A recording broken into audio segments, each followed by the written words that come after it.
So taking skilled jobs. Skilled jobs this probably isn't how I would caption that, but the issue of skilled jobs and how to deal with visas and so on. So let me walk you through. Somebody raised this question at the last class. And so last time we talked about unskilled labor and what that means and the value of it, especially with regards to undocumented immigrants. But now let's look at skilled jobs, because this is an issue that came up for the other night with Trump. All right.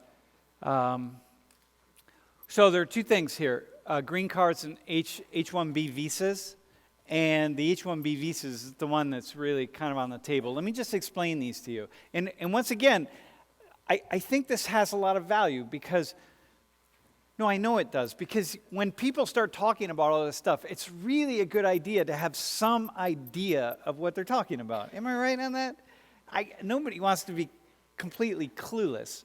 So, look, green card is like it's pretty much a permanent. It's very difficult to get a green card, but a green card is pretty much a permanent residency permit and a work permit in the United States. So if someone says they have a green card, they had to apply for it. There's a long line of people waiting for green cards.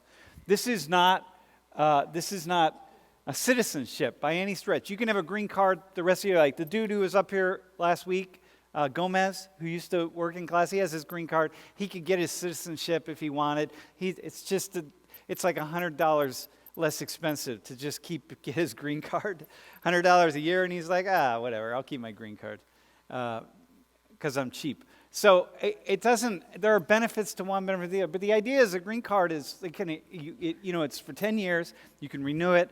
You have to spend some time in the United States. You can't just get the card and then leave. You have to show that you actually have some kind of a residency and work here in the U.S., or else they'll take it away.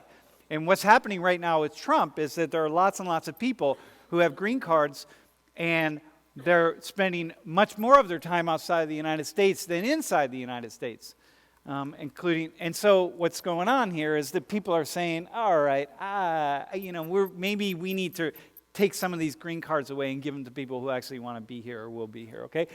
But here's the deal. The H-1B visa, this is the one that everyone's arguing about right now. And this is the one that actually has an impact on most of you. Okay? Most of you are going to, if you're going to run it, if you have a question or a struggle with immigration, it's about the H-1B visa. And this is a visa. It's short. It's supposed to be short-term, seasonal work for workers who are scarce in the United States. So if you've got a job that you need to do, like if I need to fill Jiggy's position and Jeff and Jacob's position, and I just can't find people to do that, and I say, look, I need people for 2 semesters just to come here per year. And then I could look elsewhere. I could offer the job to a foreigner.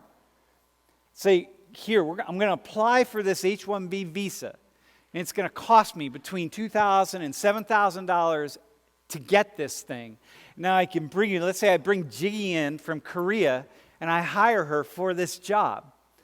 And we apply for it, and, am I going to get it? Well, if all the paperwork's in order, more recently, 98% of all these things have been granted. But it has to be a job for which I can't find someone to do in the right here. That's not going to be the case with Jiggy's position, because I can find someone else to do it. Okay?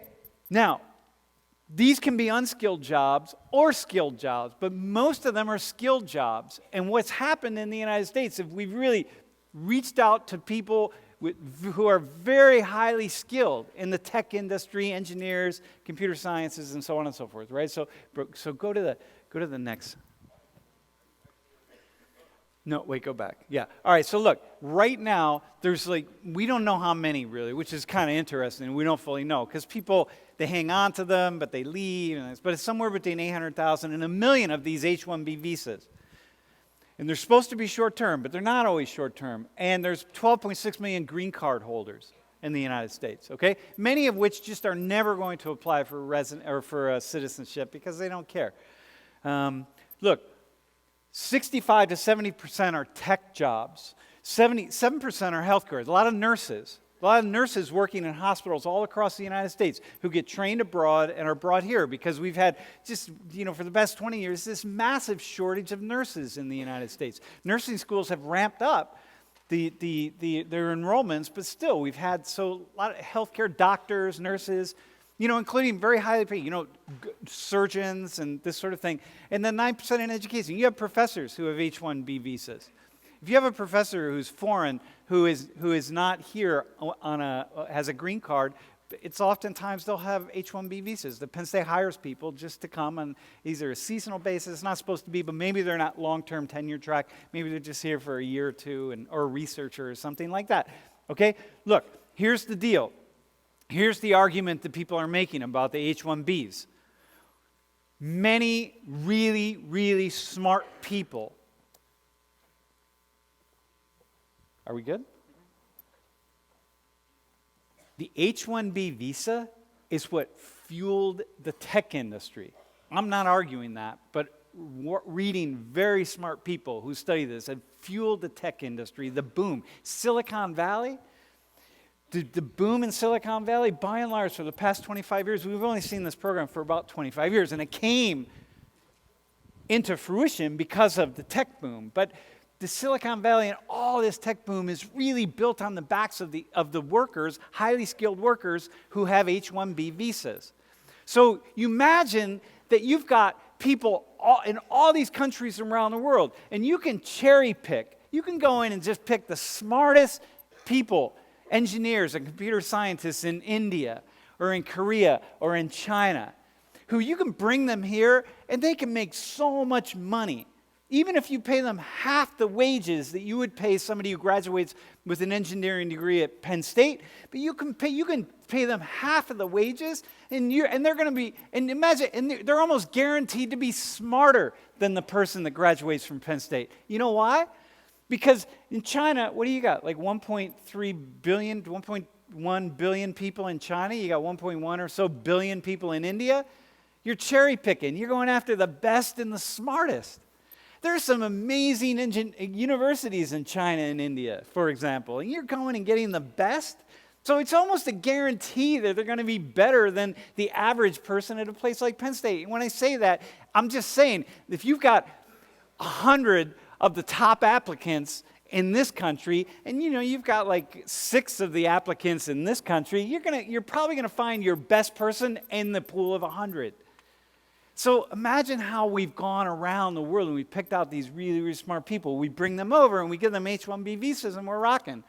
And if I have a tech company and I'm a tech startup and I need some really, really, really smart engineers and I want to pay them half the wages that I could pay the Americans, or let's even say I pay them the same wages, I'm going to look all over the world for the best person for the job. Why limit myself to the United States? Because first off, I'm a corporation. So I don't have boundaries. I'm not really committed to this country. Especially if I'm considering myself a multinational corporation, if I'm a startup that's multinational, my home is the world. And for better or for worse, y'all, the companies, especially the new companies, the vast majority of you are going to work for are companies that don't see themselves as having national borders. So they're going to get the best workers from anywhere in the world that they can. They can apply for an H-1B visa. Rock on. What's the process of proving that you can't find that? Okay, so here's the issue. What's the process of proving that you can't find that person? So here's the question, right? First off, I'm going to answer that on the next slide, on 2 slides actually, but look at the bottom. So I started looking around for right now.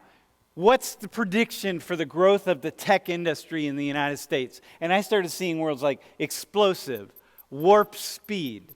And I started thinking, okay, hang on. I know my students. I know what you all are doing. And I know some of the international students who I'm connected to and who I'm connected to in other parts of the world. And I know what their work ethic is. And I know what their expectations are. And I think, and I know kind of the average Penn State student. It's not true of everybody, but I know myself. I look around and I'm like, explosive, warp speed. I'm going to look around the world for some of these tech monsters. I want the best and the brightest.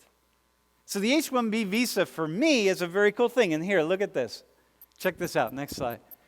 Here's science and math scores. So here's math. Here, look at, we start at Singapore on top. Let's find the United States. Oh, there we are. Math. You know what I mean? Now, if the U.S. was up here, that'd be another matter. But I want to look in some of these countries.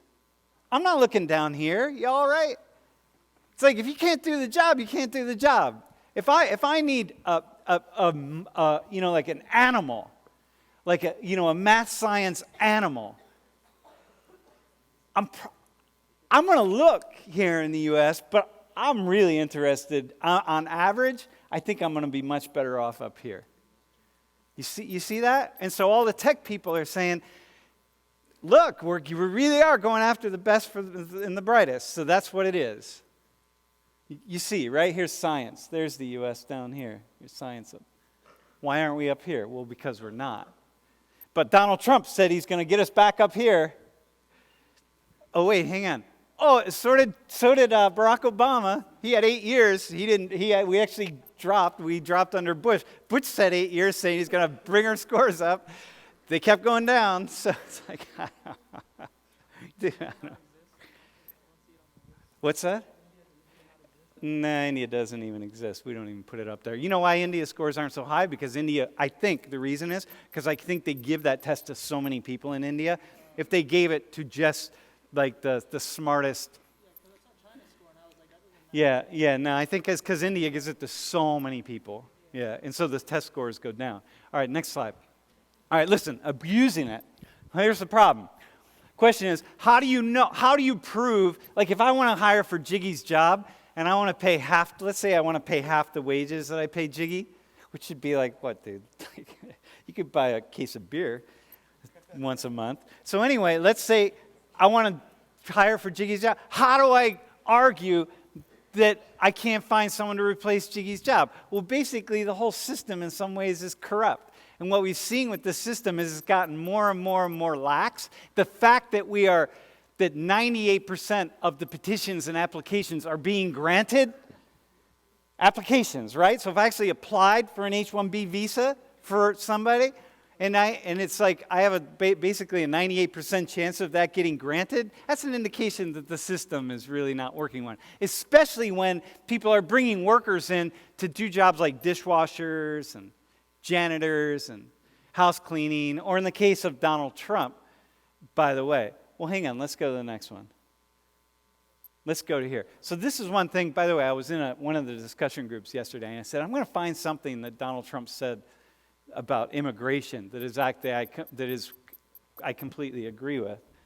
And this is what he said. So he's saying you can't allow companies to abuse the system. Okay? You just go get cheaper labor.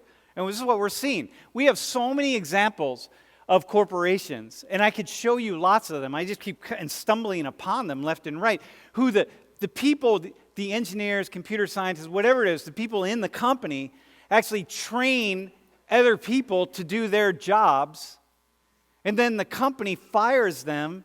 They're forced to train other people to do their jobs. The company then fires them and hires the other people in another country. They either keep them in the other country and pay them there by way of an H-1B visa, or they bring them here and they pay them less, like half the amount. And it doesn't seem like a lot. If I'm just paying 1 or 2 employees, it's not much. But if it's 500, and if it's instead of paying $150,000 a year, I'm only paying $60,000, that's a lot of money, y'all. And so we're seeing a lot of companies who are really abusing this. So Trump is right on. The problem is, I started reading about Trump. And this is the thing, like the hypocrisy. So again, Obama, first off, you need to understand something. Obama's done. If you had taken this class 4 years ago, or 2 years ago, or 1 year ago, you'd hear me bringing his name up and critiquing more things. But it's not. He's gone. He's done. He's on a permanent vacation somewhere. Now the person is this guy. So that's who you're going to get from me. So here's what. Now you can do the research on this. I kept digging away at it.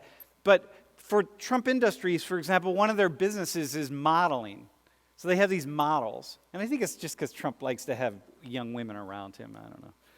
But anyway, so he has this modeling agency in New York. In the models, I've seen a lot of investigative reporters are looking at this, but I haven't seen any data. The vast majority of the data is coming from models themselves. They're saying, yeah, they were hired on H-1B visas. And they were paid terrible wages, but they're hired in on these H-1B. I'm like, hang on, Don, you mean you can't find pretty women in the United States to be models? Like, come on, man. So when the guy says we can't allow companies to abuse the system, I am assuming he's also talking from past experience. But we also see this a lot. We see companies doing this. And so I don't know if that's true, by the way. I mean, I'm reading it. I'm reading it in very thoughtful sources, not like in Vanity Fair or whatever. I don't know where it is we read. But so that's the abuse. That's a problem. So some of you, when you think about the problems in the United States with immigration, and you think we need to stop immigration abuse here, it's don't build a wall with Mexico, y'all, right? Because they're going to come up in Mexico, they're going to be making your tacos, they're going to be like cleaning your houses, mowing your lawns, cutting your hair, doing all the kind of stuff that you need to have done, right? Repairing your clothes. That's not the problem for you. I mean, it's a problem for other people because they're depressing wages for other people that could do those jobs, right? But it's the H-1B visa abuse. That's actually a problem. When companies, instead of hiring you at $80,000 or $90,000 or whatever it is you want to make, if you're in tech, let's say, they hire somebody else for $30 or $40. Or they tell you, well, we're only paying you $60 because we can hire this other person. So those are the wages now for this job. $60. You're like, why isn't it $90? Well, because it's only $60. Because we got like 30 people over in India that can do this job, and we'll do it for $15. So that's where your energy should go, to be thinking about those issues. So I think what Trump said here is really, really valuable. It's just important that you hold your politicians to the same standards that they claim to be holding to other people.